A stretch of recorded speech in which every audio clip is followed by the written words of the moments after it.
Halo Tribuners, selamat siang. Anda sedang menyaksikan live update Tribun News edisi Rabu 29 Desember 2021. Siang ini akan kami sajikan informasi teraktual dan menarik yang akan dilaporkan secara langsung oleh reporter kami di lapangan. Bersama saya Dea Mita, inilah live update selengkapnya. Kita menuju kabar pertama, Tribuners. Kapolri Jenderal Listio Sigit Prabowo memimpin upacara serah terima jabatan 7 Kapolda dan sejumlah pejabat utama Polri. Adapun prosesi serah terima jabatan tersebut berlangsung secara tertutup di Gedung Rupatama, Mabes Polri, Jakarta Selatan pada hari ini, Rabu 29 Desember. Selain sertijab, Kapolri juga menggelar upacara kenaikan pangkat setingkat lebih tinggi atau Korps Raport terhadap 19 personel Maksud kami Pamen dan Pati Polri. Detail informasinya akan disampaikan langsung oleh wartawan Tribun News, Iqman Ibrahim yang kini sudah bergabung bersama kami di sana. Halo rekan Iqman. Iya rekan dia. Iya, Iqman silakan dengan hasil informasi yang sudah Anda terima, bagaimana tadi bisa digambarkan dan juga disampaikan hasil upacara serah terima jabatan di Mabes Polri. Ya, baik, emang tadi Kapolri Jenderal Listio Sigit Prabowo memimpin langsung upacara serah terima jabatan 7 Kapolda dan sejumlah pejabat utama Mabes Polri. Memang tadi upacara pelantikan serah terima jabatan seperti itu berlangsung tertutup di Gedung Rupatama Mabes Polri Jakarta Selatan. Adapun 7 Kapolda baru yang dilantik oleh Kapolri adalah Irjen Setio Budianto sebagai Kapolda Nusa Tenggara Timur, Irjen Joko Purwanto sebagai Kapolda Nusa Tenggara Barat, dan Irjen Lota Haria Latif sebagai Kapolda Maluku. Lalu Kapolda Kalimantan Timur itu Irjen Imam Sugianto, Muhammad Iqbal sebagai Kapolda Riau, Irjen Surya Bondo Asmoro sebagai Kapolda Kalimantan Barat, dan Irjen Guntur Setianto sebagai Kapolda Bengkulu. Demikian ya. Ya, lalu selain serah terima jabatan ini tadi, apa agenda yang dilakukan oleh Kapolri hari ini, Iqman? Bisa Anda informasikan? Ya, baik rekan ya. Memang tadi selain sertinya, Kapolri juga menggelar upacara kenaikan pangkat tingkat lebih tinggi atau Korps Rapot terhadap 19 personel Pamet atau Pati Polri. Adapun 8 personel berpangkat Brigadir Jenderal naik pangkat menjadi Inspektur Jenderal. Sementara itu ada 11 orang komisaris besar naik pangkat begitu menjadi Brigadir Jenderal. Demikian rekan dia. Ya, lalu pesan apa yang sempat disampaikan oleh Kapolri kepada 7 Kapolda yang baru? Iya, memang tadi Kapolri sempat menyampaikan amanah kepada pejabat baru hingga Pamen Pati Polri yang mendapatkan kenaikan pangkat. Ia meminta seluruh jajaran untuk mewaspadai penyebaran virus corona varian Omikron. Di sisi lain juga Kapolri meminta seluruh jajaran untuk membantu akselerasi vaksinasi nasional, khususnya untuk agar dapat mencapai 70% dosis vaksin di seluruh daerah Indonesia. Selain itu juga Kapolri tadi menekankan masalah bencana alam yang terjadi di Indonesia seperti banjir, longsor, erupsi, dan sebagainya. Kapolri juga meminta jajaran yang memperhatikan politik yang semakin meningkat dan juga tagar percuma lapor polisi. Demikian ya.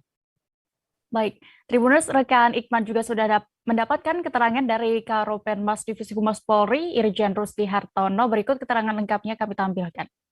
Assalamualaikum warahmatullahi wabarakatuh.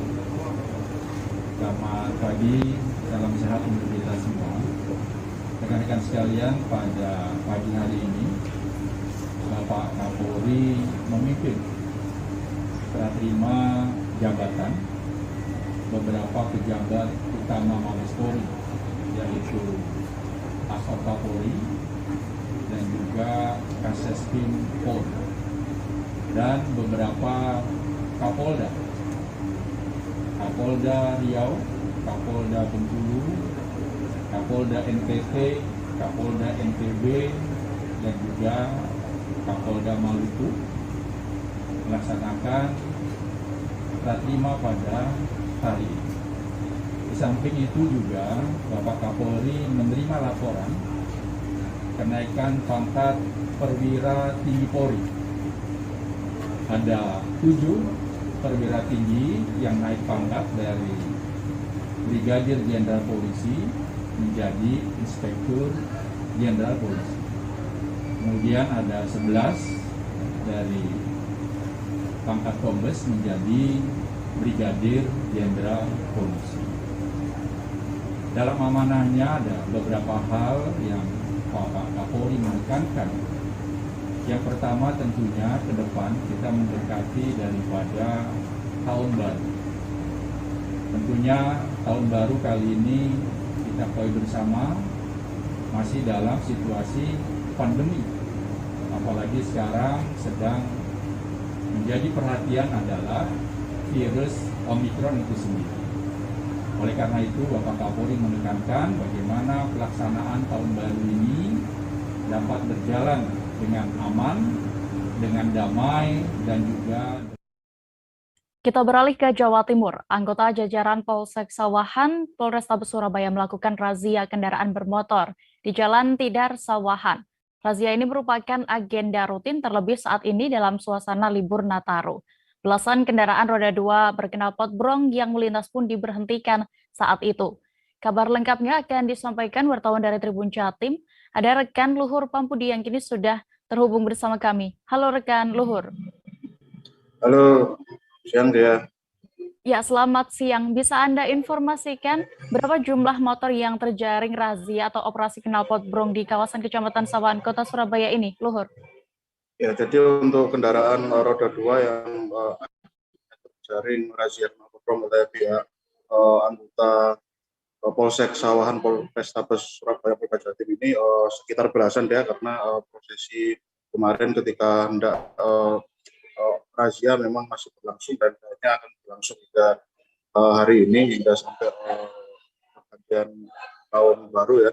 Jadi memang ada belasan kendaraan bermotor yang teridentifikasi menggunakan knalpot modifikasi, artinya memang knalpot yang tidak standar menggunakan knalpot brong yang memang kategori pelanggar, dan langsung dilakukan semacam penindakan oleh pihak anggota Polsek Sawahan Polrestabes Surabaya di kawasan Jalan Tidar Sawahan. Jadi itu adalah sebuah kawasan jalan utama yang ada di kawasan Kecamatan Sawahan yang memang menjadi akses utama kendaraan mobilitas masyarakat yang ada di Kota Surabaya. Dan di sana juga semacam terdapat banyak sekali gerai-gerai tempat untuk modifikasi knalpot brong semacam itu. Lalu berdasarkan pantauan Anda, seperti apa penindakan yang dilakukan dalam razia itu? Untuk penindakan yang dilakukan oleh kepolisian,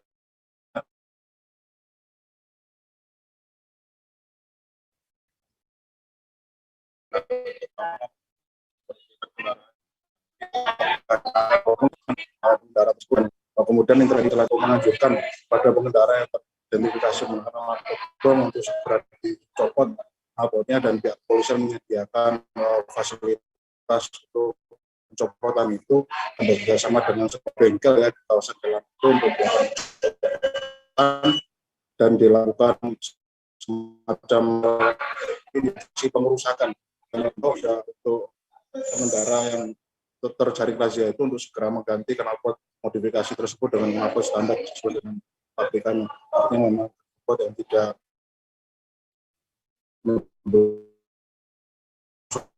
habis.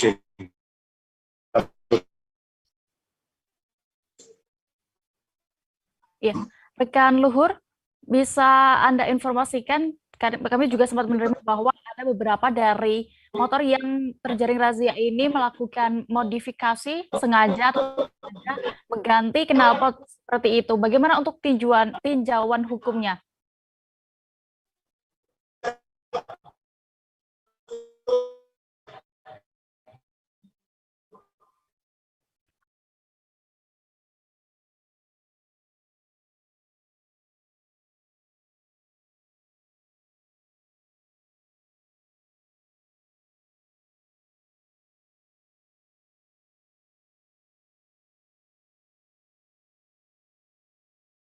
Ada masalah dengan reporter kami, dan berikut kami tampilkan keterangan dari Dwi selaku warga Surabaya, pengendara motor yang terjaring razia, dan juga Kapolsek Sawahan Polrestabes Surabaya AKP Rizky Ferdian selengkapnya. Knalpot brong. Kenapa masih pakai knalpot brong, Mas? Kan sudah dilarang. Ya kan ini mau tahun baru buat hiburan aja buat masyarakat. Biasanya kan kalau tahun baru kan setiap tahun itu kita merubah knalpot itu. Terus ini memang untuk tahun baru aja ya? Iya. Atau tiap hari memang begitu? Ya kalau biasanya sih setiap hari buat harian gitu. Oke.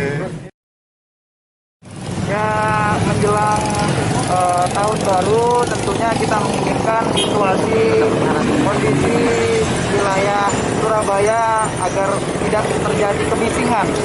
Oleh karena itu setiap hari kita melaksanakan kegiatan penertiban knalpot drone. Ini juga menindaklanjuti arahan Pak Kapolrestabes Surabaya bahwa tahun baru zero knalpot drone. Untuk tindakan tegasnya tadi seperti apa, Nan? Ya, tindakan tegasnya yang pertama kita laksanakan penilangan, ya. Kemudian yang kedua kita laksanakan pemotongan langsung ada di tempat knalpot.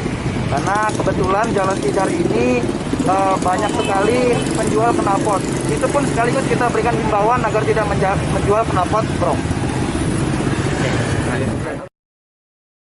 Baik, Tribuners, kami sudah kembali terhubung bersama rekan Luhur Pambudi. Halo rekan Luhur. Oke, Dea. Ya, rekan Luhur melanjutkan yang tadi sedikit bagaimana untuk tinjauan hukum atas pengendara motor yang tadi kami juga mendapatkan informasi bahwa beberapa dari mereka ada yang memang sengaja memodifikasi knalpot seperti itu. Oke, untuk tindakan hukumnya pengendara yang memang sengaja memodifikasi knalpot brong dapat dikatakan melanggar pasal 285 dalam Undang-Undang Nomor 2009 tentang lalu lintas dan bencana itu berbunyi setiap orang yang mengemudikan sepeda motor di jalan yang tidak memenuhi persyaratan teknis dan layak jalan yang meliputi kaca spion, klakson, lampu utama, lampu rem, lampu penunjuk arah, alat pemantul cahaya, alat pengukur kecepatan, knalpot dan kedalaman urban. Hal itu sebagaimana dimaksud dalam 106 juga yang mana pidana kurungan penjara paling lama 1 bulan, denda paling banyak 250.000. Selain itu, menyewa pelanggaran para pengendara motor yang menggunakan knalpot tidak standar atau knalpot brong ternyata dapat ditinjau dari aspek akademis, yaitu aspek pada psikologi sosial, yakni kebisingan. Jadi standar tingkat kebisingan knalpot sudah ditentukan di Peraturan Menteri Negara Lingkungan Hidup Nomor 7 Tahun 2009 tentang ambang batas kebisingan.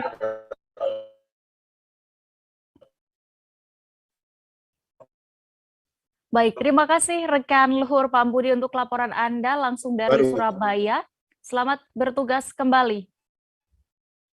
Tribuners, kita beralih ke informasi berikutnya. Ketua DPRD DKI Jakarta, Prasetyo Edy Marsudi curiga dengan kredit yang diberikan Bank DKI kepada PT Pembangunan Jaya Ancol. Kredit senilai triliunan rupiah itu akan digunakan untuk membangun infrastruktur Formula E.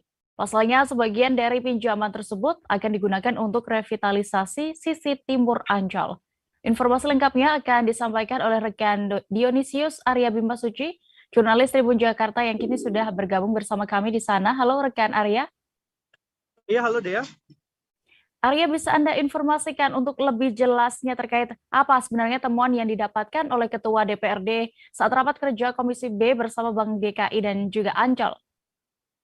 Iya dia, jadi Ketua DPRD DKI Jakarta Prasetyo Edy Marsudi menemukan adanya kesamaan lokasi antara tempat revitalisasi Monas yang rencananya akan menggunakan sebagian dana dari 1,2 triliun yang diberikan oleh Bank DKI kepada Ancol.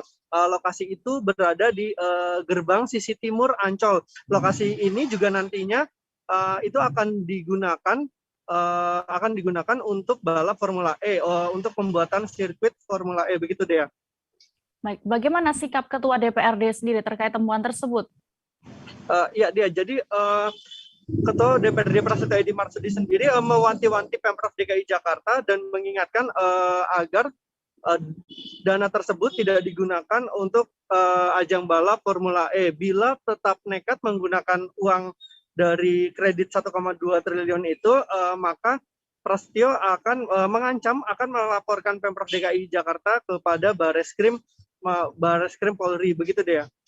Ya, lalu bagaimana tanggapan dari pihak Ancol? Apakah mereka mengonfirmasi atau membenarkan bahwa kredit senilai 1,2 triliun itu dari Bank DKI digunakan untuk Formula E? Iya, Direktur di rut dari Ancol sendiri ini membantah bahwa uang pinjaman tersebut akan digunakan untuk melaksanakan Formula E. Sang dirutnya mengatakan bahwa uang tersebut nantinya akan digunakan untuk biaya operasional dari Ancol sendiri, mengingat selama masa pandemi COVID-19 pendapatan Ancol ini sangat menurun drastis. Tercatat pada tahun 2021 ini saja pengunjungnya hanya mencapai 4 juta orang, padahal sebelumnya itu pengunjungnya bisa mencapai puluhan juta dalam 1 tahun. Untuk agar Ancol tidak bangkrut, makanya PT Pembangunan Jaya Ancol memutuskan untuk meminjam duit kepada Bank DKI. Begitu deh. Baik, terima kasih rekan Arya, dan berikut Tribuners kami tampilkan keterangan dari Ketua DPRD DKI Prasetyo Edy Marsudi selengkapnya. Sudah terlalu banyak dana publik yang digunakan oleh Formula E, mulai dari APBD, dana PT Jakpro, pinjaman Bank DKI ke Dinas Pemuda dan Olahraga. Ya, selamat siang Tribuners, bersama saya wartawan Tribunjakarta.com dan Arya Bima Suci. Saat ini Ketua DPRD DKI Jakarta sedang mempertanyakan pinjaman 1,2 T dari Bank DKI kepada Ancol. Saya sebagai pimpinan Dewan juga saya agak-agak risih Pak dengan situasi kondisi pandemi COVID seperti ini. Ya. Komisi B DKI Jakarta harus menekankan mengenai revitalisasi gerbang Ancol sisi timur, sebab lokasi tersebut sama dengan lokasi dibangunnya sirkuit Formula E. Ini sama. Jadi lokasi yang akan diturunkan anggaran itu lokasi yang akan dibangunnya Ancol. Pertanyaan buat bapak-bapak yang hebat-hebat ini di sebelah kiri saya, tuan-tuan besar ini. Pembangunan sarana dan prasarana di Ancol Timur itu untuk apa? Kok lokasinya sama dengan rencana sirkuit Formula E? Anggarannya juga besarnya 334 miliar. Lalu, bagaimana mekanisme untuk Ancol mengembalikan pinjaman Bank DKI ke depannya? Ketiga, PT Jakpro yang ditugaskan membangun sirkuit Formula E, bagaimana model atau teknis kerjasamanya? Bagaimana bisa PT Jakpro mengeluarkan uang di lahan milik Ancol yang sama-sama BUMD? Ini apakah nggak nanti kalau ini terjadi betul, Pak? Ini kan temuan, Pak.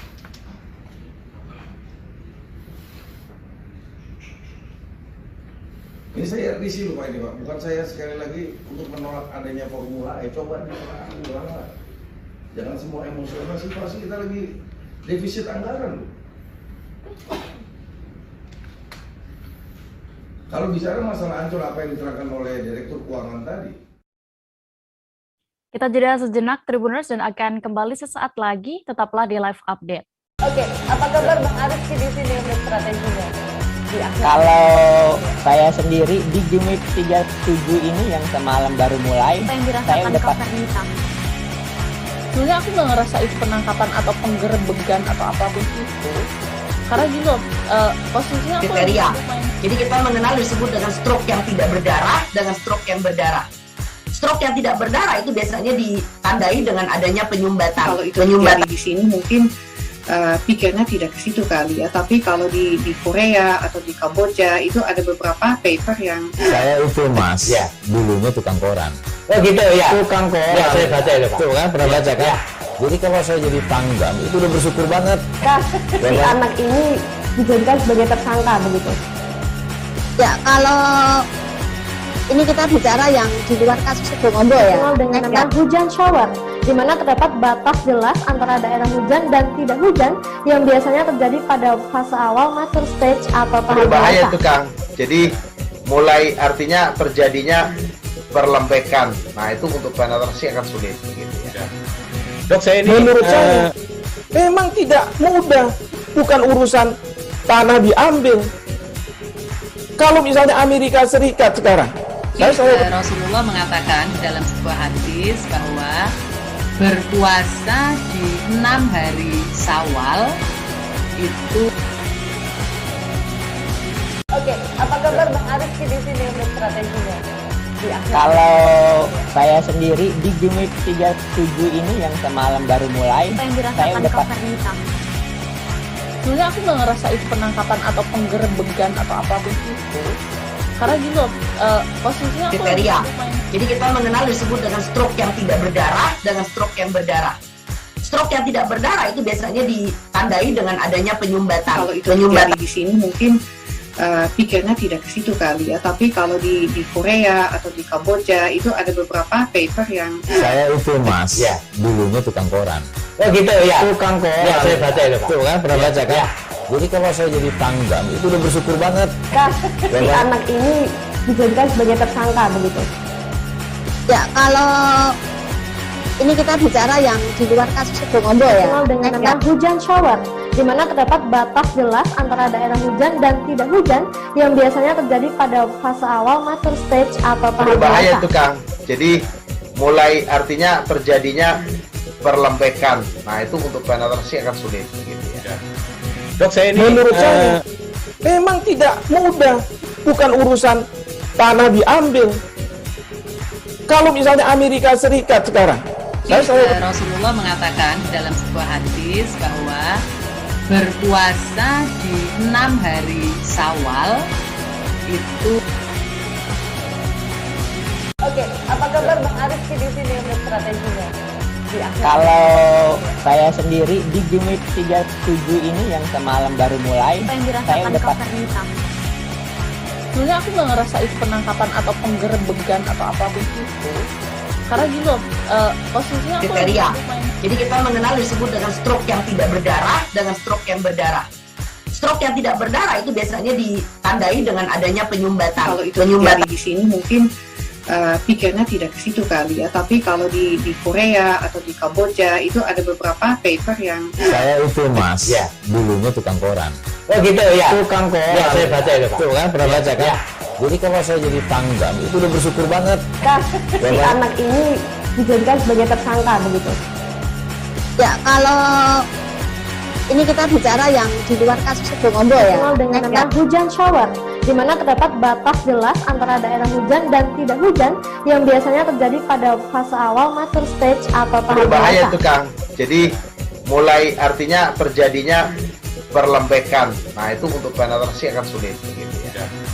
Dok, saya ini menurut saya memang tidak mudah, bukan urusan tanah diambil.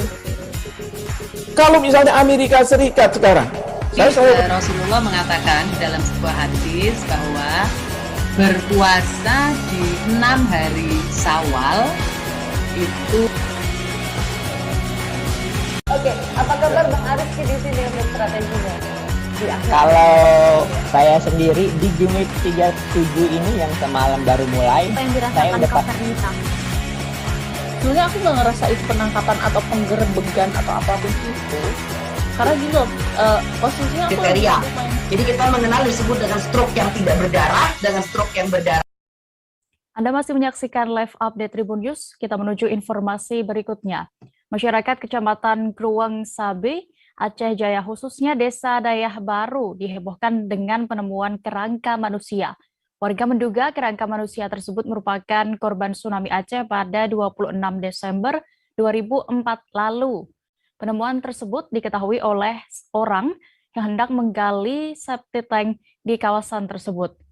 Informasi lengkapnya akan disampaikan oleh Rizky Bintang, reporter Serambi News di sana. Halo rekan Rizky.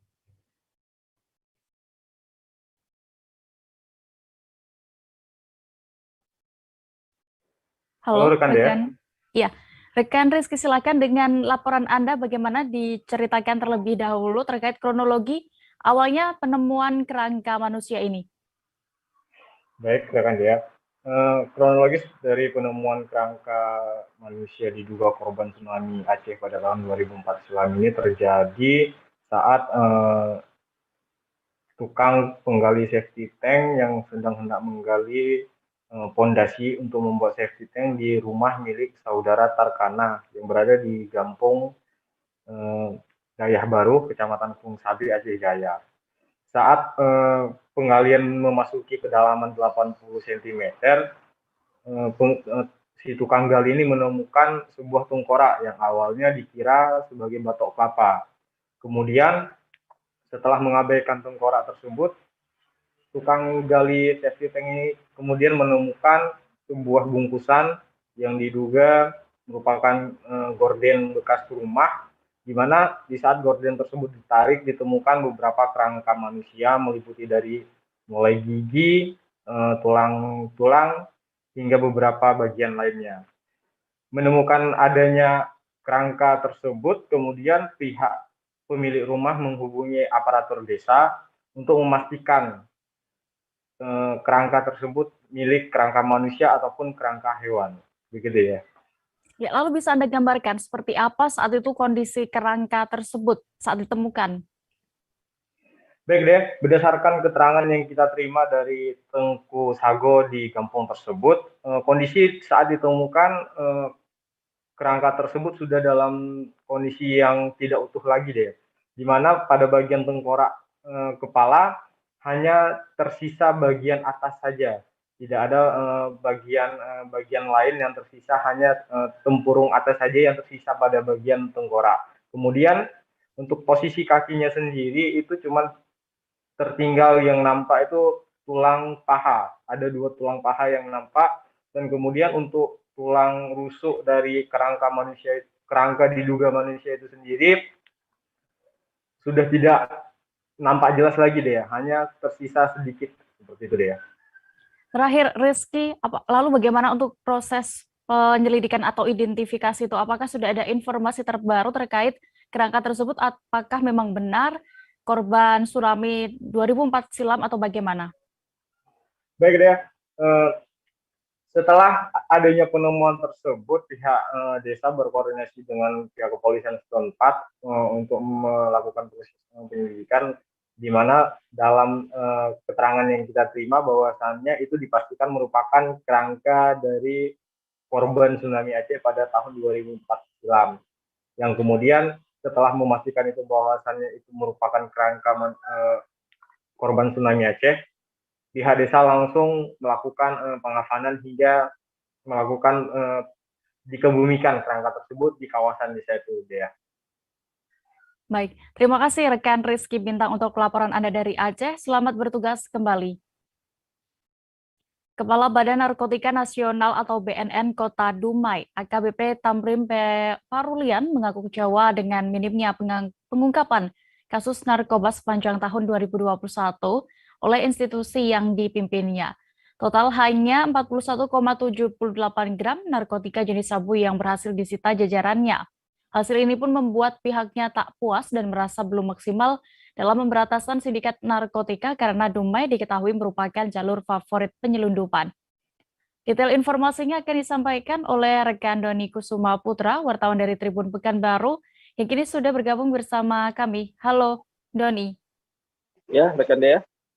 Ya, bisa Anda informasikan rekan Doni apa sebenarnya kendala yang dihadapi pihak BNN Kota Dumai ini sehingga minim sekali tahun ini dalam hal pengungkapan kasus narkotika? Ya, terima kasih rekan Dea. Memang saat dilaksanakannya press release yang dilaksanakan di kantor dari BNNK Kota Dumai, Kepala BNK Kota Dumai, ini AKBP Tamrin Parulian sendiri menjelaskan bahwa tangkapan atau yang bisa diamankan dari 1 tahun itu hanya sekitar 41 gram itu narkoba jenis sabu-sabu, rekan dia. Dan memang banyak faktor yang mempengaruhinya, seperti pihak dari BNK sendiri masih fokus kepada penyuluhan dan juga atau minimnya sekali informasi yang didapat dari masyarakat terkait keberadaan dari penyebaran narkoba ini dan juga penyalahgunaan narkoba yang berada di Kota Dumai, terlebih bagi masyarakat yang berada di pesisir pantai yang ada di Kota Dumai. Dan inilah beberapa alasan BNNK bahwa tangkapan mereka sangat minim di tahun 2021 ini, rekan Dea. Seperti itu. Lalu dari sisi fungsi preventif, apa saja program yang dilakukan BNNK Dumai sejauh ini? Ya rekan dia, memang dari segi preventif memang sudah dilakukan beberapa program yang telah dilaksanakan seperti penyuluhan kepada pelajar dan juga membuat kampung sadar narkoba itu di 2 desa yang ada di Kota Dumai seperti seperti di Kelurahan Laksamana dan juga kelurahan dari Pelintong, yang mana diharapkan kedua kelurahan ini bisa membantu pencegahan dari penyebaran narkoba di Kota Dumai, seperti itu rekan dia. Ya. Lalu bagaimana untuk harapan dari BNN Kota Dumai terhadap masyarakat dalam perang terhadap narkoba ini? Ya, harapannya jelas ini rekan dia, berikan informasi kepada pihak BNN karena sekecil apapun informasi yang diberikan oleh masyarakat, khususnya daerah masyarakat pesisir pantai di sepanjang Kota Dumai ini, bisa memberikan informasi, karena memang informasi ini merupakan salah satu cara untuk pihak BNNK sendiri melakukan pencegahan dan juga memberantas narkoba yang ada di Kota Dumai. Dan karena memang diakui bahwa masyarakat sangat minim sekali memberikan informasi kepada pihaknya, karena memang selain keterbatasan personel dan juga sangat minim informasi terkait peredaran narkoba di Kota Dumai. Karena Kota Dumai sendiri juga menjadi salah satu lintas atau tempat narkoba ini didapat, karena memang Dumai sendiri berbatasan dengan negara tetangga rekan dia, sehingga dengan tangkapan yang tak sampai 1 on ini tentunya membuat BNNK tidak puas dengan kinerja di 2021 ini rekan dia. Baik, Tribuners, terkait hal ini rekan Doni sudah melakukan wawancara bersama AKBP Tamrin Parulian selaku Kepala Badan Narkotika Nasional Kota Dumai. Berikut kami tampilkan liputan lengkapnya. Tidak puas dengan hasil tangkapan emang itu, ya, karena informasi-informasi itu yang minim, ya kan? Jadi tidak puas. Kalau kita sebagai kepala puas, tidak puas. Gitu. Cuman seperti beberapa kali saya katakan dalam kegiatan luar, ya kita juga tidak bisa berdiri sendiri, tidak bisa, ya kan? Tidak bisa berdiri sendiri. Kenapa? Karena ini sudah penyakit masyarakat, ya harus sama-sama kita mengoyoh. Sudah dicanangkan ini penyakit masyarakat berbahaya, kan? Ya kan? Penyakit masyarakat otomatis kalau ini berlarut, ya otomatis bisa rusak semua, bahkan bisa negara kita pun tumbang nih, ya kan? Kalau sudah penyakit masyarakat dibiarkan merajalela, ya otomatis tumbang kita. Tumbangnya kenapa? Ya kita kehilangan generasi kan? Yang dihantam mereka kan dari generasi kita, anak-anak sekolah kita dihantam mereka. Itu kalau itu dibiarkan, kita biarkan. Nah, tidak ada, mau bicara minim yang dari masyarakat yang mau melapor sama kita, ya itu juga yang kita lakukan, itu jangan sampai ini terjadi. Jadi saya selalu mengimbau dan meminta setiap saya berkunjungan bantu kita, ya tolonglah kasih informasi dan jangan takut, kita kan, dan jangan takut. Dan itu pun ada kok, kami sediakan uang lelahnya kalau mereka kemari, tapi bukan berarti Pak ini saya bukan, maksudnya kita sabu aja. Bang, terus untuk yang di Batam tadi berapa? Yang ke Batam sudah 2 orang. Nah di sini perlu juga saya sampaikan sama kawan-kawan kita, kawan wartawan, kalau ada kawan-kawan yang mau perlu direhab, ya kan, nggak apa-apa, bawanya lah kemari. Stop kita gratis, paling juga yang mereka tanggung cuma biaya dari sini sampai ke. Kita menuju Provinsi Lampung. Sebuah video dengan narasi dugaan persekusi jemaat gereja di Kabupaten Tulang Bawang viral di media sosial. Untuk mengantisipasi hal yang tidak diinginkan, Polres Tulang Bawang melakukan mediasi antara warga dengan jemaat dan pihak gereja. Untuk mengetahui hasil mediasinya, kami sudah terhubung dengan reporter Tribun Lampung, ada Endra Zulkarnain yang akan menyampaikan laporan lengkapnya. Halo rekan Endra. Halo Dea, halo Tribuners, selamat siang. Selamat siang, Endra, bisa Anda informasikan kronologis peristiwa yang terjadi di gereja tersebut hingga akhirnya viral di media sosial? Ya, Dea, yang Iba Tribuners, kemarin tanggal 27 Desember memang sempat viral di media sosial video yang diduga dari gereja Pantekosta Indonesia unit Kecamatan Banjar Agung Kabupaten Tulang Bawang. Di video situ diduga ada persekusi terhadap jemaat gereja yang awalnya terbangun narasi bahwa ada larangan dari masyarakat setempat untuk jemaat melaksanakan perayaan Natal di gereja tersebut. Namun setelah diklarifikasi ternyata tidak demikian seperti adanya dalam video yang viral tersebut. Kemudian oleh pihak berwajib dilakukan mediasi untuk mencegah hal-hal yang tidak diinginkan dari viralnya video tersebut. Demikian, Dea. Bagaimana untuk hasil mediasi tersebut yang dilakukan oleh Polres Tulang Bawang ini ya? Ya, kemarin memang sudah dilakukan negosiasi, dikumpulkan tokoh-tokoh pemuka agama dari umat Kristiani maupun umat Muslim dan juga MUI dari Forum Komunikasi Kerukunan Umat Beragama dan Pemkab Tulang Bawang. Dilakukan mediasi untuk mencegah hal-hal yang tidak diinginkan, kemudian juga dilakukan untuk mendengar kronologis seperti apa sebenarnya yang terjadi. Setelah hasil negosiasi tersebut, didapat hasil bahwa memang tidak ada persekusi dari masyarakat setempat untuk para jemaat melakukan ibadah Natal di gereja tersebut. Hanya terjadi kesalahpahaman antara masyarakat dengan jemaat gereja, sehingga terjadi dugaan persekusi tersebut, Dea. Dari pihak gereja, seperti apa tanggapannya atas kejadian ini dan juga rekan Endra? Ada informasi bahwa gereja ini belum diurus untuk terkait hal perizinannya. Bagaimana? Silakan. Iya, kemarin memang dari pendeta gereja tersebut, pendeta Sidabutar memang telah mengakui bahwa memang tidak ada. Ini terjadi persepsi yang berbeda, kesalahpahaman terhadap kejadian yang terjadi sebenarnya. Dalam kemarin memang telah dijelaskan bahwa memang tidak ada larangan dari masyarakat setempat untuk jemaat melakukan ibadah Natal di gereja tersebut. Hanya saja memang terjadi kesalahpahaman dengan tokoh masyarakat setempat terkait dengan izin operasional pelaksanaan kegiatan di gereja tersebut. Karena gereja tersebut memang sejauh ini masih baru saja selesai dibangun, namun untuk kegiatannya belum dapat izin gitu, begitu deh ya, mungkin dari Pemkab setempat.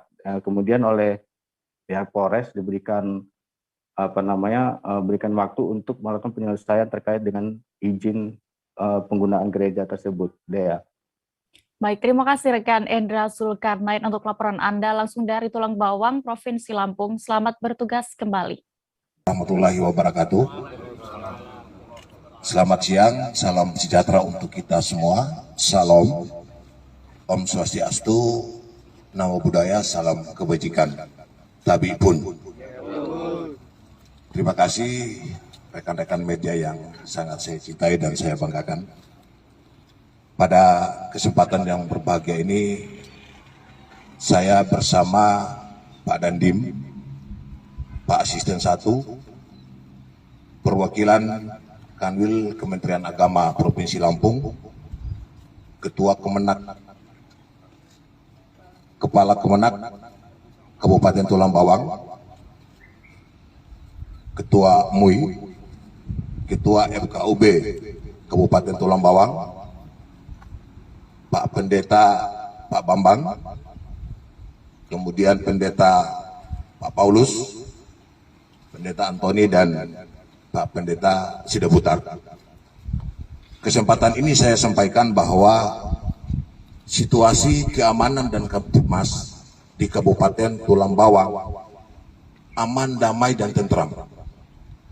Bahwa kerukunan antar suku agama di Kabupaten Tulang Bawang sangat harmonis.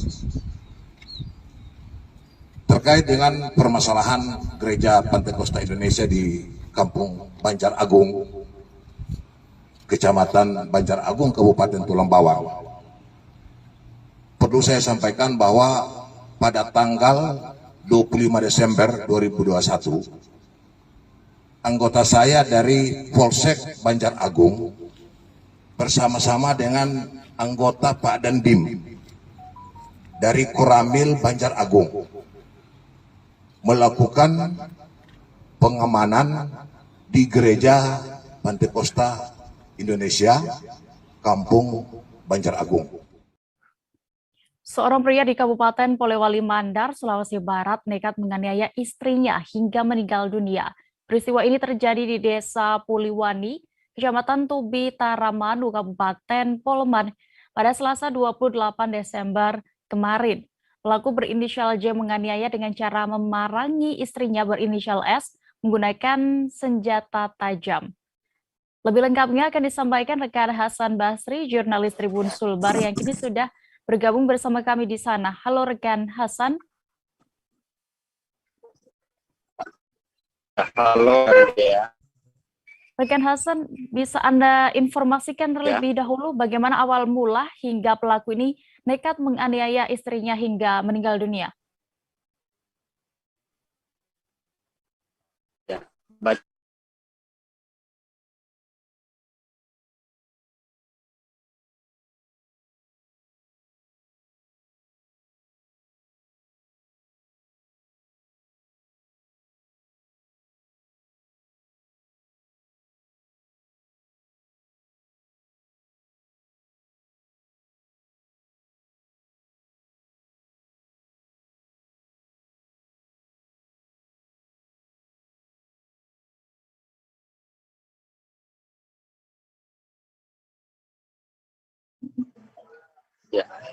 Ya, kasus kekerasan dalam rumah tangga memang telah terjadi kembali di Kabupaten Polewali Mandar pada Selasa kemarin, di mana kali ini pelakunya adalah seorang warga Desa Puliwani, Kecamatan Tubi Taramanu, Kabupaten Polewali Mandar.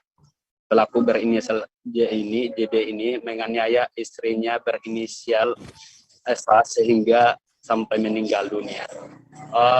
Korban ini dianiaya dengan cara diparangi hingga menimbulkan luka-luka pada bagian tubuh korban sendiri hingga meninggal dunia di lokasi kejadian.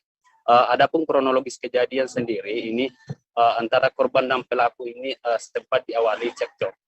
Namun belum diketahui pasti awal mula sehingga kedua belah pihak ini terjadi cekcok. Namun pada saat cekcok terjadi itu disitulah dimulai pelaku mengambil parang dan menganiaya korban. Dan kasus ini telah ditangani kepolisian. Begitu dia.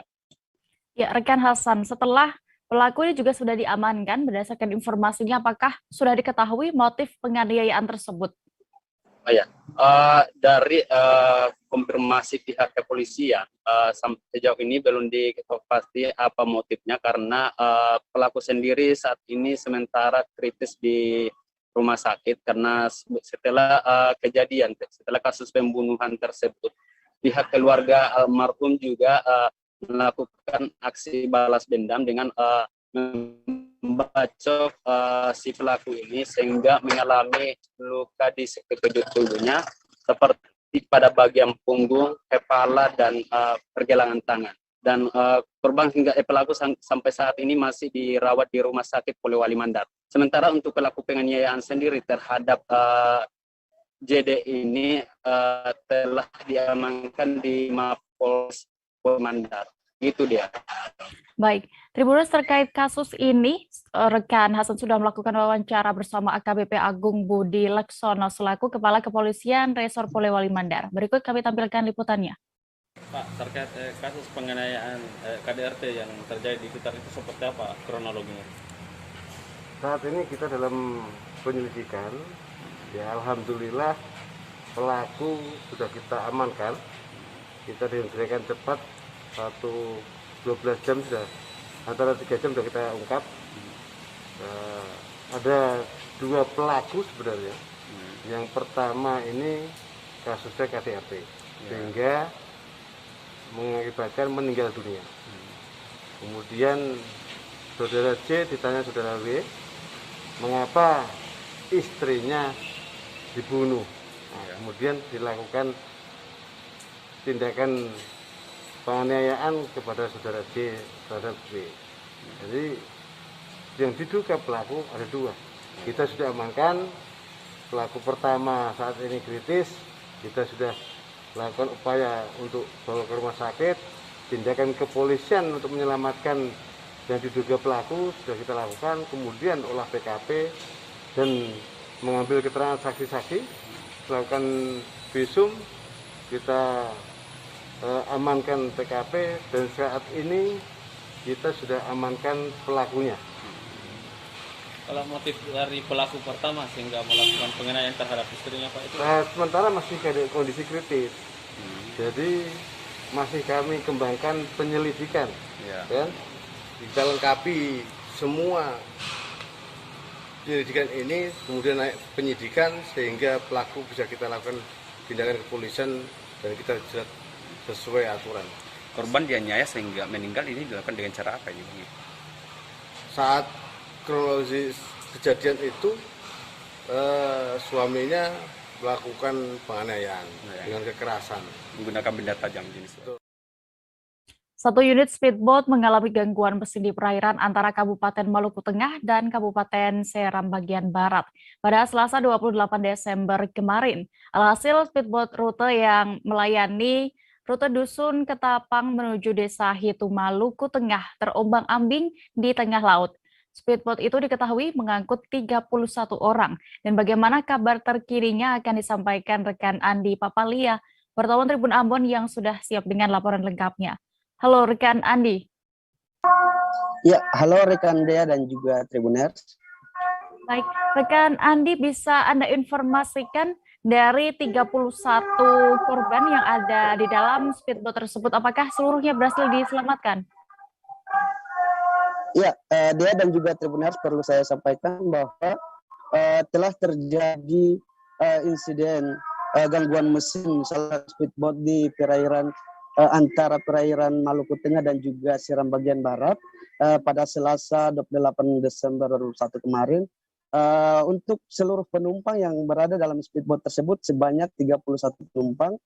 Namun dalam insiden itu para penumpang berhasil diselamatkan oleh tim SAR gabungan dari beberapa instansi. Ya, seperti itu dia. Iya. Lalu bisa diinformasikan apa sebenarnya penyebab hingga speedboat tersebut mengalami insiden terombang-ambing di tengah laut? Ya, berdasarkan data yang dihimpun oleh tribunambon.com di lapangan, diakibatkan terombang-ambingnya speedboat tersebut dikarenakan 2 dari mesin speedboat itu mengalami gangguan dan mati secara total, sehingga speedboat tersebut itu terombang-ambing beberapa jam di perairan dia. Ya, seperti itu. Ya, berapa lama untuk proses evakuasinya rekan Andi, dan dari mana saja tim evakuasi tersebut? Ya, untuk proses evakuasi itu kurang lebih selama jam, dan untuk tim evakuasi tersebut itu dari beberapa instansi, yakni Satgas BKO Arhanud 11 PBY, Polsek Lehitu, dan juga masyarakat setempat dia. Baik, Tribuners, berikut kami tampilkan hasil wawancara rekan Andi bersama Kapolsek Lehitu, Ibtu Julkisno Kaisupi selengkapnya. Pada hari Selasa tanggal 28 Desember 2020, sekitar pukul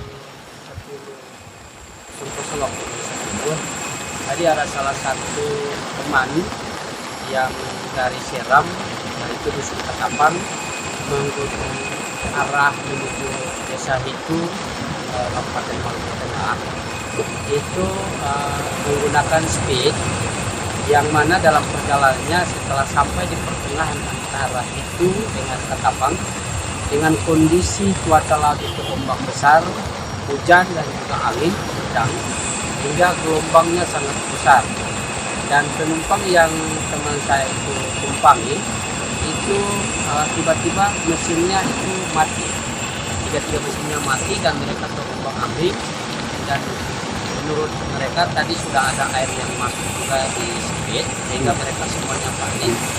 Dan di dalam speed itu ada terdapat 30 orang yang mana terdiri dari 3 ABK dan 28 ulangi 5 ABK dan 26 penumpang, dan dari 26 penumpang ini terdapat 19 orang dewasa dan 7 orang anak-anak. Dan pada saat saya ditelepon oleh teman itu, pertama saya angkat, itu bahasa dari teman itu bahasanya adalah meminta tolong, minta bantuan, karena kondisi sertifikat yang dia tumpangi itu sudah tertumpang-ambing, mesinnya mati dan hampir tenggelam. Nah, setelah saya menerima telepon, saya langsung berkoordinasi dengan Pak dan Kamil kali itu, dan juga dengan Pak dan Abjad kami 11 yang dirumakan itu. Dan saya dengan anggota atau pesuruh itu bersama anggota Koramil dan juga anggota Satgas dibantu dengan beberapa warga masyarakat dari itu kita. Jangan kemana-mana Tribuners, karena kami masih akan kembali dengan informasi pilihan lainnya. Selesai jeda berikut, tetaplah di live update. Oke, apa kabar Bang Arif di sini untuk strateginya? Kalau saya sendiri di Jumit 37 ini yang semalam baru mulai, saya udah sebenarnya aku nggak ngerasa itu penangkapan atau penggerebegan atau apapun itu, karena gitu posisinya aku kriteria. Jadi kita mengenal disebut dengan stroke yang tidak berdarah dengan stroke yang berdarah. Stroke yang tidak berdarah itu biasanya ditandai dengan adanya penyumbatan. Kalau itu terjadi di sini mungkin pikirnya tidak ke situ kali ya, tapi kalau di Korea atau di Kamboja itu ada beberapa paper yang saya itu mas ya dulunya tukang koran. Oh gitu ya, tukang koran ya, saya baca itu Pak. Tuh kan pernah baca kan ya. Jadi kalau saya jadi pangdam itu udah bersyukur banget si anak ini dijadikan sebagai tersangka begitu ya. Kalau ini kita bicara yang di luar kasus Sebongombo ya, dengan nama hujan shower, di mana terdapat batas jelas antara daerah hujan dan tidak hujan yang biasanya terjadi pada fase awal mature stage atau tahap berbahaya itu Kang. Jadi mulai artinya terjadinya perlembekan. Nah itu untuk penetrasi akan sulit gitu ya. Dok, saya ini menurut saya memang tidak mudah, bukan urusan tanah diambil. Kalau misalnya Amerika Serikat sekarang, Rasulullah mengatakan dalam sebuah hadis bahwa berpuasa di 6 hari Syawal itu. Oke, apa kabar Bang Arif di sini untuk strateginya? Kalau saya sendiri di Jumit 37 ini yang semalam baru mulai, saya udah sebenarnya aku nggak ngerasa itu penangkapan atau penggerebegan atau apapun itu, karena gitu posisinya kriteria. Jadi kita mengenal disebut dengan stroke yang tidak berdarah dengan stroke yang berdarah. Stroke yang tidak berdarah itu biasanya ditandai dengan adanya penyumbatan. Kalau itu terjadi di sini mungkin pikirnya tidak ke situ kali ya, tapi kalau di Korea atau di Kamboja itu ada beberapa paper yang saya itu mas ya dulunya tukang koran. Oh gitu ya, tukang koran ya, saya baca itu Pak. Tuh kan pernah baca kan ya. Jadi kalau saya jadi pangdam itu udah bersyukur banget si anak ini dijadikan sebagai tersangka begitu ya. Kalau ini kita bicara yang di luar kasus Sebongombo ya, dengan nama hujan shower, di mana terdapat batas jelas antara daerah hujan dan tidak hujan yang biasanya terjadi pada fase awal mature stage atau tahap berbahaya itu Kang. Jadi mulai artinya terjadinya perlembekan. Nah itu untuk penetrasi akan sulit gitu ya. Dok, saya ini menurut saya memang tidak mudah, bukan urusan tanah diambil. Kalau misalnya Amerika Serikat sekarang, Rasulullah mengatakan dalam sebuah hadis bahwa berpuasa di 6 hari Syawal itu. Oke, apa kabar Bang Arif di sini untuk strateginya? Kalau saya sendiri di Jumit 37 ini yang semalam baru mulai, saya udah sebenarnya aku nggak ngerasa itu penangkapan atau penggerebegan atau apapun itu, karena gitu posisinya kriteria. Jadi kita mengenal disebut dengan stroke yang tidak berdarah dengan stroke yang berdarah. Stroke yang tidak berdarah itu biasanya ditandai dengan adanya penyumbatan. Kalau itu terjadi di sini mungkin pikirnya tidak ke situ kali ya, tapi kalau di Korea atau di Kamboja itu ada beberapa paper yang saya itu mas ya dulunya tukang koran. Oh gitu ya, tukang koran ya, saya baca itu Pak. Tuh kan pernah baca kan ya. Jadi kalau saya jadi pangdam itu udah bersyukur banget si anak ini dijadikan sebagai tersangka begitu ya. Kalau Ini kita bicara yang di luar kasus Sebongombo ya. Dengan nama hujan shower, di mana terdapat batas jelas antara daerah hujan dan tidak hujan yang biasanya terjadi pada fase awal mature stage atau tahap berbahaya dewasa. itu Kang. Jadi mulai artinya terjadinya perlembekan. Nah itu untuk penetrasi akan sulit. Gitu ya. Dok, saya ini menurut saya memang tidak mudah, bukan urusan tanah diambil. Kalau misalnya Amerika Serikat sekarang, Rasulullah mengatakan dalam sebuah hadis bahwa berpuasa di 6 hari Syawal itu. Tribuners, Anda masih menyaksikan live update Tribun News. Kita menuju informasi berikutnya. Presiden Joko Widodo meresmikan Waduk Pidekso yang terletak di Kecamatan Giriwoyo, Wonogiri, Jawa Tengah. Dalam kunjungan kerja ke Wonogiri tersebut, Presiden menggunakan helikopter Super Puma milik TNI Angkatan Udara. Dalam sambutannya, Presiden mengatakan bahwa Waduk Pidekso sendiri dibangun dengan menelan APBN sebesar 772 miliar rupiah. Untuk mengetahui lebih detailnya, sudah bergabung bersama kami rekan Erlangga Bima, reporter Tribun Solo yang akan menyampaikan informasi lengkapnya. Halo rekan Bima. Halo rekan Tia, selamat siang. Ya, Bima bisa Anda informasikan saat sambutannya dan juga meresmikan Waduk Pidekso di sana, bagaimana? Apa pesan yang ditekankan oleh Presiden Joko Widodo? Ya, untuk dari Presiden sendiri kemarin ke kunjungan kerja ke Wonogiri menggunakan helikopter Super Puma ya. Jadi Presiden bersama rombongan dengan beberapa VIP lain, ada Gubernur Ganjar Pranowo, kemudian juga ada Menteri PUPR Basuki Hadi Mulyono dan sejumlah VIP lain. Nah, dalam sambutannya saat meresmikan Waduk Pidekso, Jokowi menekankan bahwa betapa pentingnya waduk yang dibuat saat ini di seluruh tanah air. Jadi apabila Indonesia ingin menuju negara yang mandiri, berdaulat dan memiliki ketahanan pangan, jadi waduk ini mempunyai peran yang sangat vital. Jadi untuk itu pihaknya saat ini juga sedang mengencarkan membangun waduk-waduk di seluruh tanah air begitu. Ya, lalu selain meresmikan waduk atau bendungan Pidekso ini, adakah agenda lain yang dilakukan oleh Presiden Republik Indonesia di sana? Oh ya, seperti biasa di dalam kunjungan kerja di negara, di daerah-daerah, Presiden juga melakukan berdialog dengan warga. Kemudian kemarin juga sempat ada agenda menebar benih ikan di Waduk Pidekso. Kemudian juga ada sempat juga menyapa masyarakat yang ada di sekitar waduk. Memang kemarin itu walaupun cuacanya sangat panas, masyarakat itu sangat antusias. Jadi di sekitaran waduk itu banyak masyarakat yang menunggu disapa presidennya, orang nomor 1 di Indonesia. Dan kemarin Presiden Jokowi juga sempat menyempatkan diri untuk menyapa masyarakatnya begitu. Ya, lalu bagaimana respon dari masyarakat sekitar waduk atau bendungan Pidekso ini, Erlangga? Untuk respon masyarakat sangat positif ya, terutama ada beberapa petani yang kemarin sempat berdialog dengan Jokowi, sempat juga saya minta keterangan, jadi mengaku senang karena katanya dibangunnya Waduk Pidekso itu. Karena apa? Karena sawahnya yang awalnya hanya sawah tak ada hujan, dengan adanya Waduk Pidekso tersebut dan saluran irigasi, nanti sawahnya akan menjadi aliran irigasi teknis, yang mana awalnya hanya 1 kali panen setiap 1 tahun, diharapkan nanti bisa 3 kali panen. Itu.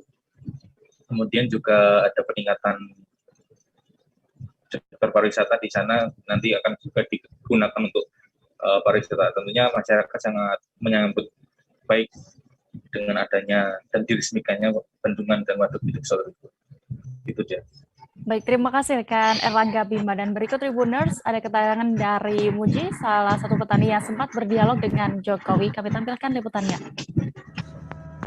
Nanti kalau sudah terrealisasi saluran irigasinya sampai ke desa-desa, Pak, itu luar biasa hasilnya. Yang sekarang saat ini hanya karena tak ada hujan, musim penghujan saja, panen sekali. Tapi nanti kalau terrealisasi irigasi, petani bisa panen 3 kali. Itu jenis yang panen apa Pak? Padi? Padi, ya. Padi. Memang di sini daerah penghasil padi apa? Padi, Pak. Padi juga. Padi. Sementara itu.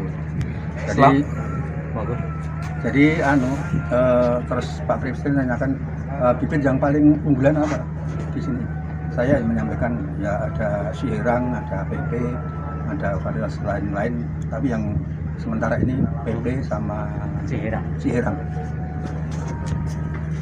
Terus pembicaraan tadi apa? Ada nyuwun apa gitu jenengan tadi Pak? Nyuwun sama Presiden. Ya nanti kalau sudah terrealisasi salurannya, hasilnya meningkat, lah terus peralatan pertanian yang lain mohon untuk ya dibantu agar mempercepat proses. Sehingga petani itu tidak berdele-dele dalam pengerjaan, tetapi dengan singkat tapi sudah membawa hasil yang banyak, maksimal. Masalahnya itu. Selain itu nyuwun apa gitu Bu? Terus saya ya hanya tadi ada selingan mau nabur ikan itu, saya diajak turun ke bawah. Wah, kalau di sini yang baik itu sebenarnya ikan nila Pak. Oh iya ya, bukan ikan kutuk ya. Bukan, ya ikan kutuk juga baik Pak. Tapi untuk masyarakat di sekitar itu kalau mancing nelayan itu yang paling cepat ikan nila. Ikan nila itu sekali ngendok bertelur ribuan Pak. Dan itu cepat sekali. Oh, tadi yang disebar kutuk berarti Kak? Ya tadi yang disebar kutuk.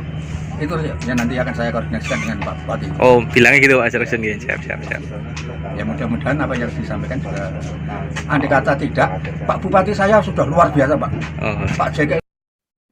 Dalam rangkaian acara Natal Pemuda, Dewan Pimpinan Daerah Komite Nasional Pemuda Indonesia Papua membagikan sejumlah sembako dan bingkisan Natal bagi para peserta. Ketua Panitia Natal Pemuda KNPI Dionysius J.A.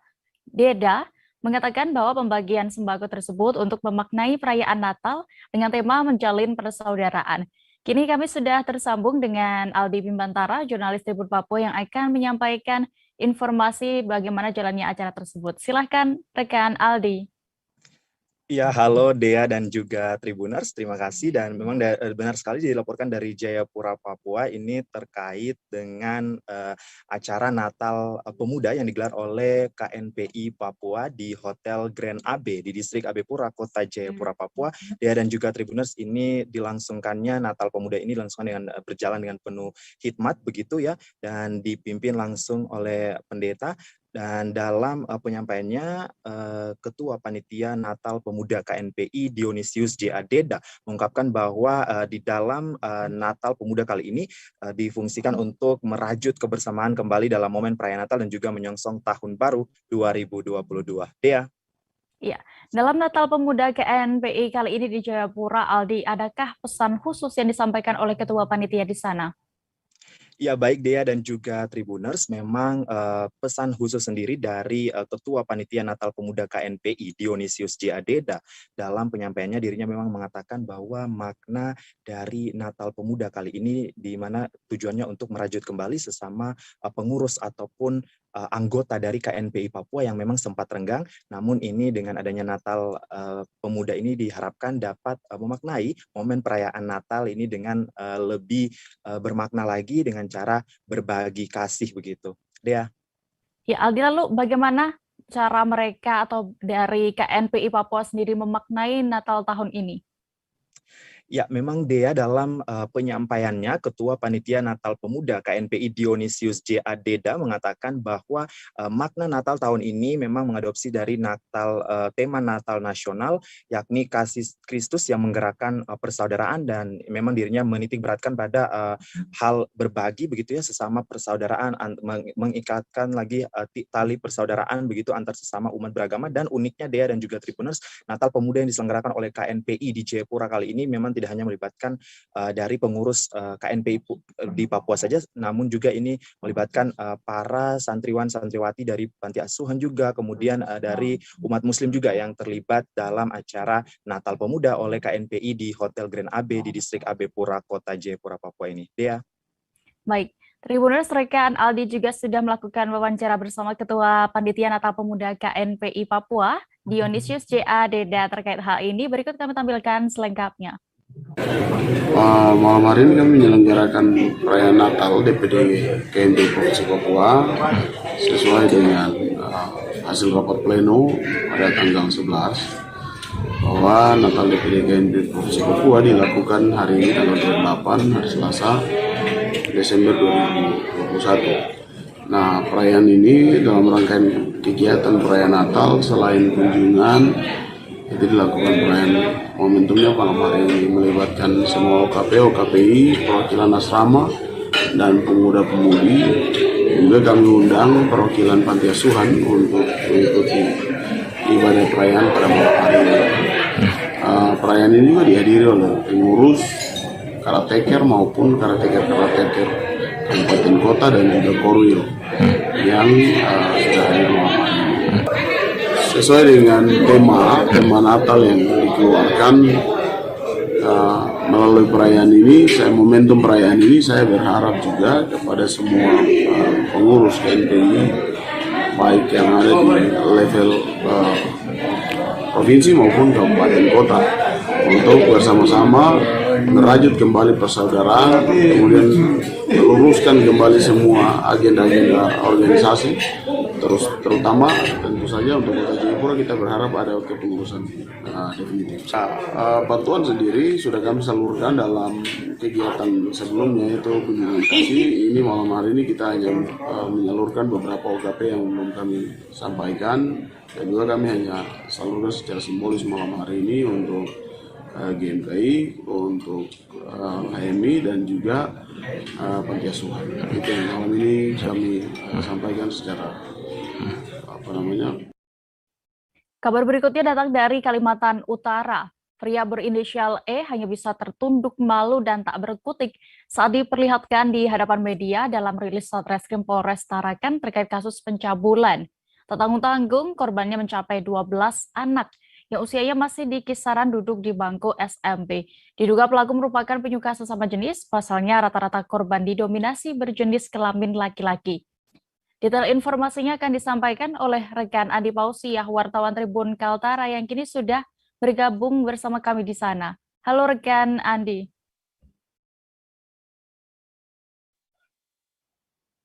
Ya, halo rekan Dea. Ya, Andi, bisa Anda informasikan bagaimana akhirnya aksi tersangka E ini bisa terungkap? Ya, baik rekan Dea, selamat sore Tribuners. Saya Andi melaporkan dari Kota Tarakan, Provinsi Kalimantan Utara.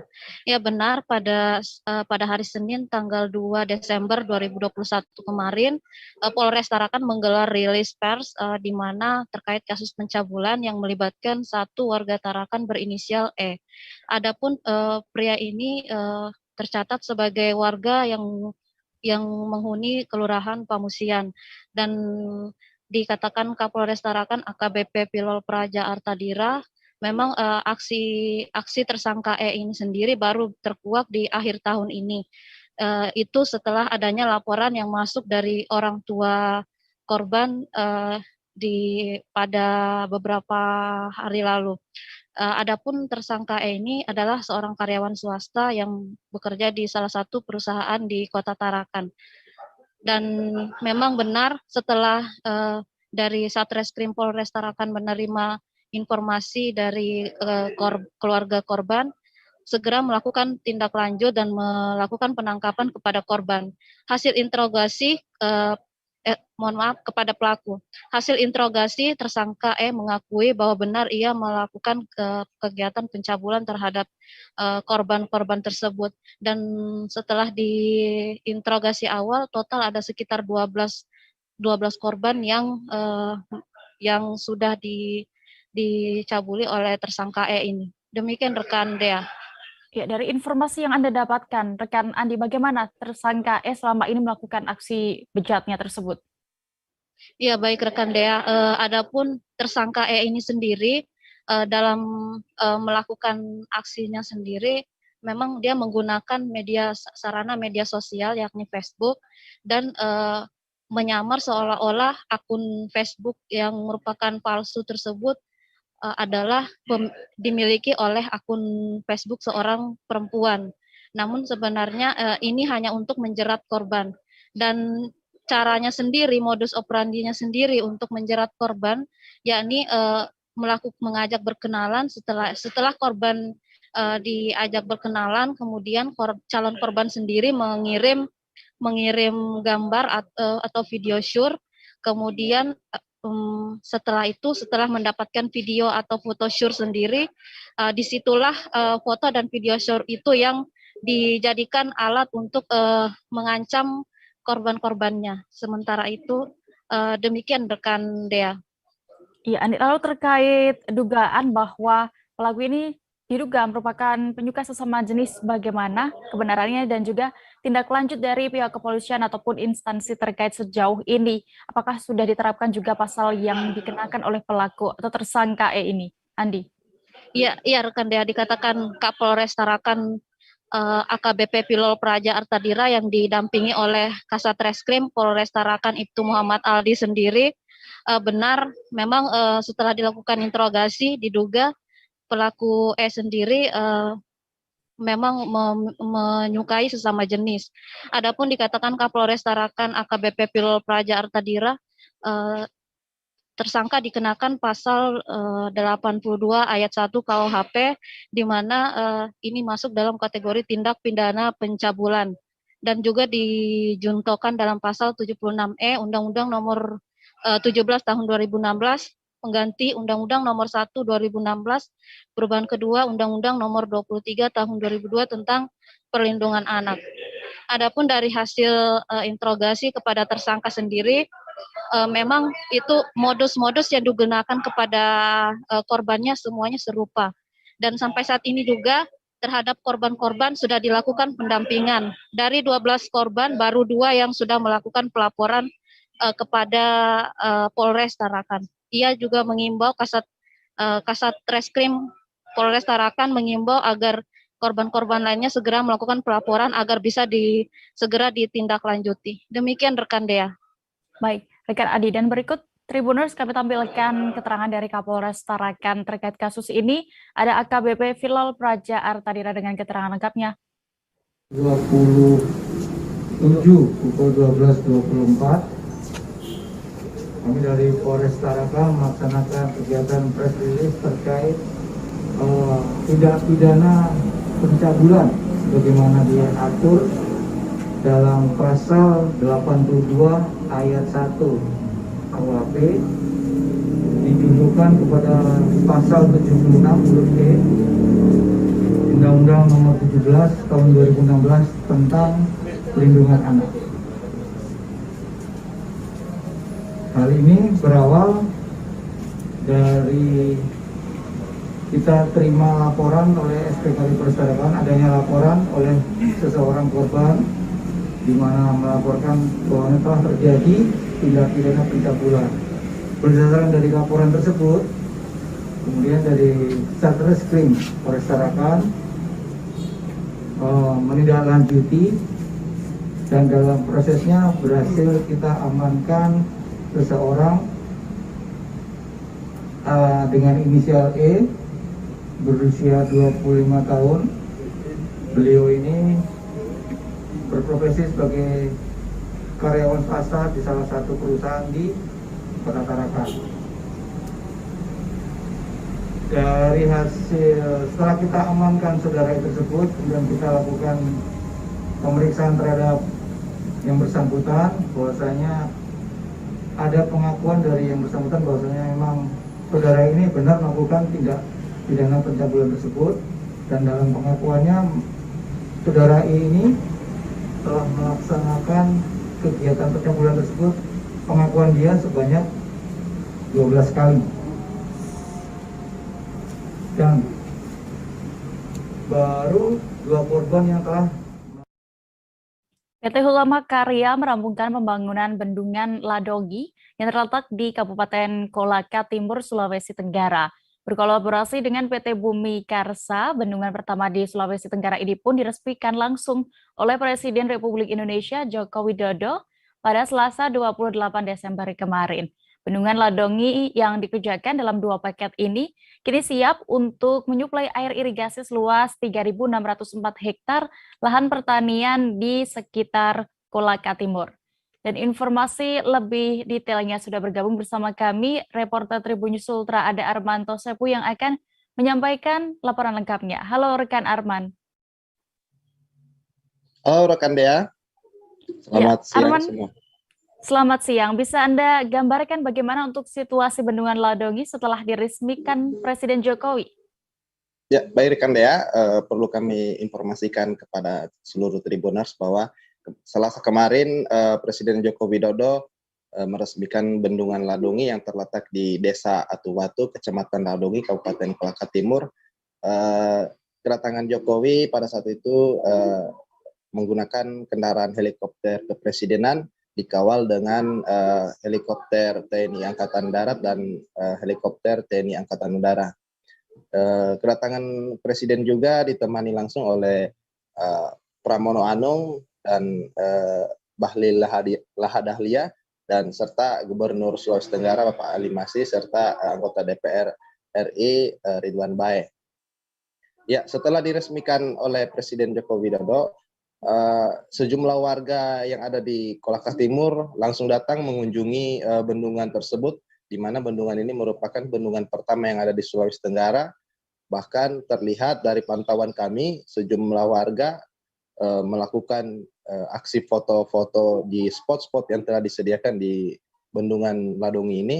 Dan tak lupa juga selain warga, ada juga petugas-petugas yang masih berjaga, yakni dari unsur TNI dan Polri yang masih berada di lokasi, tidak mau ketinggalan memanfaatkan momen saat berada di Bendungan Ladongi, di mana mereka melakukan aksi foto, kemudian para keluarga dari warga-warga yang datang ke sini juga mengajak sanak saudara beserta anak mereka untuk melihat kemegahan daripada bendungan yang baru saja diresmikan oleh Presiden Republik Indonesia ini. Demikian rekan Dea. Iya. Arman, bisa Anda informasikan apa saja fasilitas yang ada di bendungan pertama di Sultra ini?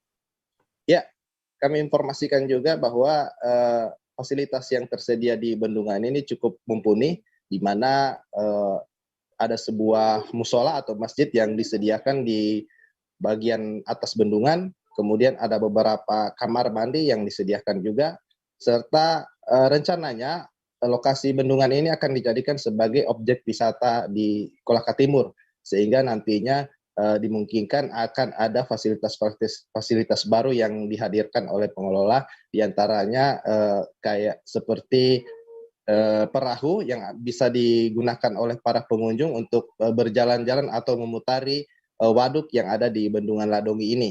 Demikian rekan Dea. Ya, lalu bagaimana respon dari warga yang datang berkunjung ke sana untuk pertama kalinya? Ya, dari pantauan kami dari atas menara kami melihat bahwa jumlah warga yang datang berkunjung di Bendungan Ladongi ini setelah diresmikan oleh Presiden Republik Indonesia cukup banyak. Bahkan sempat mengalami kemacetan di bagian jalan menuju ke bendungan ini. Bahkan terlihat beberapa kali warga turut memuji bahwa bangunan bendungan ini cukup megah serta memberikan pemandangan yang indah kepada setiap pengunjungnya. Demikian rekan Dea. Baik, terima kasih rekan Armanto Sepu untuk laporan Anda dari Sulawesi Tenggara. Selamat bertugas kembali. Kita beralih ke Sumsel, Tribuners. Antisipasi badai La Nina yang diprediksi akan berlangsung sampai bulan Maret, pemerintah Kota Palembang pun menggelar apel siaga bersama lintas sektor. Apel siaga ini dilakukan guna memastikan semua tim yang terlibat dapat berperan serta menjadi tim siaga banjir. Terlebih sempat terjadi banjir besar yang melanda hampir sebagian wilayah Kota Palembang pada Sabtu 25 Desember lalu. Selengkapnya dan bagaimana keadaan terkini di sana akan disampaikan rekan Sri Hidayatun, jurnalis Tribun Sumsel yang kini sudah bergabung bersama kami di sana. Halo rekan Sri. Halo rekan Dea. Ya, bisa Anda informasikan bagaimana untuk kondisi cuaca di Kota Palembang saat ini? Ya, Dea, bisa kami laporkan karena kondisi cuaca di Palembang hampir setiap hari ini dilanda hujan dengan intensitas ringan, sedang, hingga lebat ya. Dan berdasarkan data dari BMKG, emang hingga tanggal 2 Januari mendatang, Kota Palembang khususnya akan dilanda cuaca ekstrim yang bisa menyebabkan terjadi banjir lagi gitu deh. Ya, lalu sudah ada informasikan apa sebenarnya penyebab banjir yang sempat terjadi pada tanggal 25 Desember lalu? Iya, berdasarkan dari Wali Kota Palembang Harnojoyo mengungkapkan katanya banjir yang terjadi pada 25 Desember lalu yang merendam 5 kecamatan dan merendam 4.000 yang menjadi korban 4.000 kakak maksud kami, ini terjadi karena curah hujan yang tinggi. Pada saat itu curah hujan ini juga berdasarkan data dari BMKG ini selama 31 tahun terakhir ini adalah ini salah satu curah hujan yang paling tertinggi. Dan kondisi inilah yang membuat Kota Palembang ini terendam banjir. Lalu adanya luapan dari air Sungai Musi yang mendapat kiriman dari sungai di Sungai Batanghari 9 dari Sungai Kikim dan Sungai Lematang yang bermuara ke Sungai Musi ini menyebabkan air Sungai Musi menjadi tinggi dan meluap ya, sehingga terjadinya banjir yang cukup besar kemarin di Kota Palembang. Ya, dari informasi yang sudah Anda dapatkan sejauh ini, bagaimana upaya pemerintah untuk mengatasi dan menghadapi banjir ini? Ya, setelah banjir melanda Kota Palembang dari tanggal 25 kemarin dan beberapa titik ini ada 45 titik genangan air yang melanda di 5 kecamatan ini deh. Wali Kota Palembang Harnojoyo ini langsung menggelar apel siaga bencana banjir dan membentuk tim siaga bencana banjir. Nah, setelah itu selain membentuk tim siaga banjir ini juga, pemerintah Kota Palembang berencana akan merekonstruksi Sungai Bendungan karena pada saat pengecekan saat banjir lalu terjadi ada 2 pompa yang hanya hidup ini dia. 2 pompa ini dari 6 pompa ini akan dimaksimalkan lagi sehingga nanti akan direkonstruksi lagi, akan diperdalam lagi sungai-sungai yang ada di Kota Palembang dan juga akan diperlebar lagi dan akan ditambah lagi pompa-pompa yang ada di Kota Palembang ini dia. Baik. Terima kasih rekan Sri Hidayatun dan berikut Tribuners. Rekan jurnalis kami juga sudah melakukan wawancara bersama Wali Kota Palembang, Harnojoyo. Kami tampilkan liputan lengkapnya. Ya, tadi kami bersama Forum Koordinasi Pimpinan Daerah Kota Palembang, bersama Balai Sungai, Sumatera Selatan, Balai Jalan, kemudian ada dari provinsi kan, melaksanakan apel siaga di Dinas PUPR ini.